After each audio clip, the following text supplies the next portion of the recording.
నిరుద్యోగ భృతి 20 లక్షల మందికి మీరు జాబ్లు ఇస్తానని చెప్పారు. ఎక్కడికి వెళ్ళిపోయినాయి ఈ జాబ్లు? మేము అడుగుతా ఉన్నాం, ప్రశ్నిస్తూ ఉన్నాం. మీ చంద్రబాబు నాయుడు గారు విజన్ కదా, విజన్ 2020 కదా, స్వర్ణాంధ్ర 2030 అని చెప్పాడు. మరి 2030 గాలికి వదిలేసి మరి ప్రధానమంత్రి గారు ఎప్పుడైతే 2047 అని ఆయన నినాదం తీసుకున్నారు, దాన్ని కాపీ కొట్టి ఇవాళ మళ్ళీ స్వర్ణాంధ్ర 2047 అని చెప్తా ఉన్నారు. నేను అడుగుతా ఉన్నా, మీ చంద్రబాబు నాయుడు గారు, మీ లోకేష్ గారు, మీరందరూ కూడా, మీ టీం అంతా కూడా వరల్డ్ ఎకనామిక్ ఫోరంకి వెళ్ళారు, దావోస్ వెళ్ళారు. మరి చంద్రబాబు నాయుడు గారికి అంత పెద్ద గొప్ప విజనే ఉంటే ఏమైంది? ఒక్క రూపాయి అయినా ఎంఓయూ చేశారా అని వాళ్ళు మేము ప్రశ్నిస్తున్నాము. ఆంధ్రప్రదేశ్ ప్రజలు సాక్షిగా మేము ప్రశ్నిస్తున్నాము. ఒక్క రూపాయినా మీరు ఎంఓయూ చేసుకున్నారా? ఏమైపోయింది మీ తెలివి? ఏమైపోయింది మీకున్న పరిచయాలు?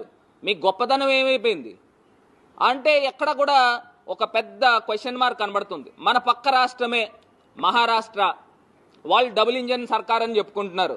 వాళ్ళు సుమారుగా 15,80,000 కోట్ల రూపాయలు ఎంఓయూ చేసుకున్నారు. సుమారుగా 61 ఎంఓయూలు, నాకు తెలిసి 61 ఎంఓయూల్లో వాళ్ళు అనౌన్స్ చేసింది 16 లక్షల జాబ్లు అనౌన్స్ చేశారు. అదేవిధంగా మరి మన పక్కన ఉన్న రాష్ట్రం తెలంగాణ రాష్ట్రం. మరి తెలంగాణ రాష్ట్రంలో రేవంత్ రెడ్డి గారిది ఏం డబుల్ ఇంజిన్ సర్కార్ కాదు. ఆయన 1,79,000 కోట్ల రూపాయలు ఎంఓయూలు చేసుకున్నారు.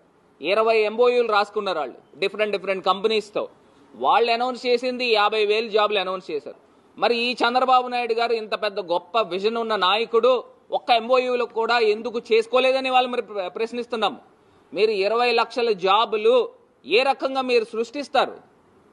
ఇదనంటే క్వశ్చన్ మార్క్. మరి ఇవాళ ఇక్కడ చూసినట్టయితే సుమారుగా ఏదైతే నిరుద్యోగ భృతి గురించి మనం మాట్లాడితే సుమారుగా 20 లక్షల పై మంది నిరుద్యోగుల పైనే ఉన్నారు. అంటే